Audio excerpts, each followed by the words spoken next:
کسی ایک شہر میں لوگوں نے ایک نہایت لائق دیانتدار اور اہل شخص کو قاضی کے عہدے پر فائز کیا اور اسے مسند قضا پر بٹھا دیا، مگر حیرت کی بات یہ تھی کہ قاضی بننے کے بعد وہ شخص خوش ہونے کے بجائے رونے لگا۔ لوگ یہ منظر دیکھ کر حیران رہ گئے۔ اس کے نائب نے تعجب سے کہا کہ یہ قاضی، یہ تو خوشی اور مبارکباد کا موقع ہے، یہ تو عزت اور مرتبے کی بات ہے، پھر آپ کیوں رو رہے ہیں؟ قاضی نے آنسوؤں کے ساتھ جواب دیا، اے لوگو، میں خود کو ناواقف اور نادان سمجھتا ہوں۔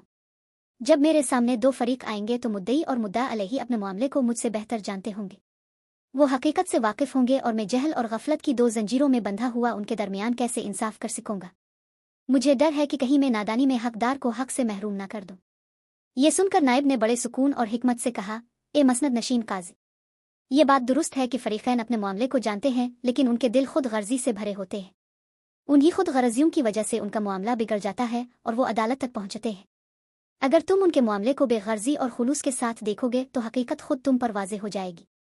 یاد رکھو، بے غرضی اور اخلاص اپنی موجودگی میں جہل کو علم میں بدل دیتے ہیں، اور اس کے برعکس خود غرضی ایک عالم کو بھی جاہل بنا دیتی ہے۔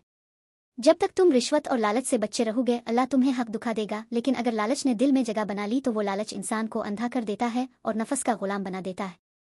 یہی واقعہ ہمیں سکھاتا ہے کہ اصل انصاف عہدے علم سے نہیں بلکہ اخلاص، دیانت اور بے غرضی سے قائم ہوتا ہے۔